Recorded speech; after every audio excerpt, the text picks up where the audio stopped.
Kita masih bersama teman-teman dari Weekend Berkendara dan ada Doni atau Dion, ada Iyo, kemudian juga ada Udin.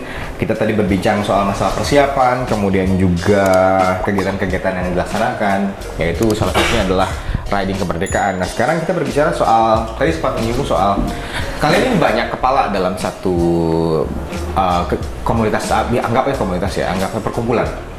Nah, bagaimana cara kalian menenangkan kepala-kepala panas yang ada dalam komunitas-komunitas tersebut? Atau sudah pernah kejadian kalian berselisih pendapat, akhirnya bertengkar hanya gara-gara tidak sependapat dengan teman-teman yang lain?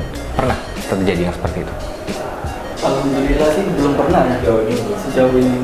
Jadi misalnya kita punya ide itu pas kita sampaikan dapat tanggapan positif dari yang lain. Ide itu baru misalnya terutama ini nih kan idenya sama nih. Apa cari sponsor dari itu sama, belum ada sih misalnya nggak usah lah misalnya kayak ini bagus kita pakai yang ini gitu. Tapi kita untuk sampai ke sini ini satu tujuannya, satu idenya jadi sama semua.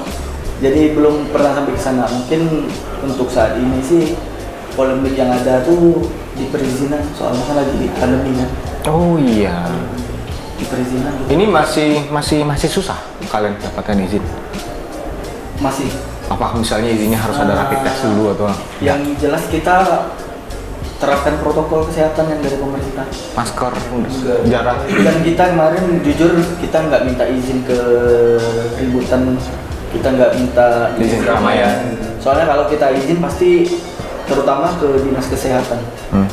Sekarang iya betul. Pasti kan protokol itu pasti paling utama dinas kesehatan. Ada dua yang harus kalian lalui dalam perizinan dari kepolisian dan juga sekarang dinas kesehatan. Kalau dulu kan hanya izin keramaian ya. Kalau sekarang sudah ada izin, harus ada izin dari dinas kesehatan. Ini berarti kesulitan kalian salah satunya adalah masalah perizinan sekarang ya. Karena mungkin pandemi, jadi otomatis kalian mengurangi kegiatan atau mengurangi? Paling kalau kita mau buat acara paling terapin protokol kesehatan. Oke. Dan berarti yang terakhir kegiatan yang ini yang menyebut nonton kemerdekaan Indonesia yang ke-75. Protokol kesehatan juga tetap kita terapkan tuh, kita posting pasti ada bawa masker, hand sanitizer, udah pasti ya tuh kita itu kan. Oke. Sampai kita kemarin buat yang nggak pakai masker nggak boleh ikut. Kita cut. Serius? Kita cari aman aja kan. Bagus sih. Sampai setegas itu kalian? Iya. Oke. Kita nggak ada yang apa kayak kalau udah izin gitu kan udah pasti butuh biaya lagi 2 harinya gitu kan. Nah makanya kita udahlah bikin aturan pakai masker aja semua gitu, kalau bisa. Oke.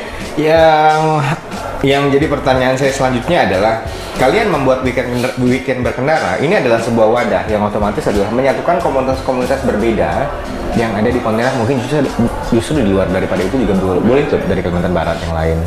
Boleh ya? Nah, yang jadi pertanyaan saya adalah komunitas-komunitas yang sudah terbentuk lebih dulu atau mereka-mereka yang sudah lebih lama berkecimpung di dunia motor, bagaimana pendekatan kalian? Apakah kalian sempat mendapat nyinyiran mungkin dari komunitas lain, dianggap ngapain sih gabung weekend berkendara, hanya buang-buang waktu, kita kan bisa riding sendiri atau apa? Apakah kalian pernah mendapatkan yang seperti itu? Dan bagaimana kalian menyikapinya? Selama ini sih tidak ada sih, karena paling kita dari komunitas ke komunitas nih kita ada yang kenalan. Biasa kita main ke komunitas ini, main ke sini. Gitu. Berarti kuncinya adalah silaturahmi di awal. Iya. Minimal satu komunitas tuh satu orang kita ada kenal. Iya. Oke. Jadi salah satunya kita sounding misalnya mau bikin acara gitu. Yuk nanti tanggal sekian mau gabung nggak? Bebas, kalau mau ada acara lain juga nggak apa-apa, kalau nggak ada acara gabung boleh gitu. Oke. Dan itu dipermudah ternyata oleh rekan-rekan yang lain karena teman-teman kalian justru banyak tergabung di komunitas-komunitas yang lain. Ada satu komunitas yang mungkin kalian segani atau kalian tuakan? Tuakan ya pasti adalah yang udah lebih jauh main motor kan. Kayak apalagi kayak komunitas Vespa kan udah pasti banyak yang tua-tua gitu. Iya. Mungkin orang tua main Vespa juga, ini orang tua main Vespa juga kan. Jadi pernah ketemu juga kita ke bengkel Jadi kita ngomong dengan kawan bapak, karena satu motor kan bapak udah tidak ada, gitu. Hanya gara-gara Vespa ya? Vespa. Nah ini tadi menarik yang kita bahas di awal. Iya. Vespa itu ternyata bisa menjadi penyatu. Kayak tempat Bang Anis itu kan orangnya tua semua yang di kampung. Iya. Kan tua semua kan. Itu kan kawan mama bapak saya juga. Jadi kalau di sana situ ketemu sama ya orang-orang. Om tante. Ya. Kak, ada bengkel khusus kalian?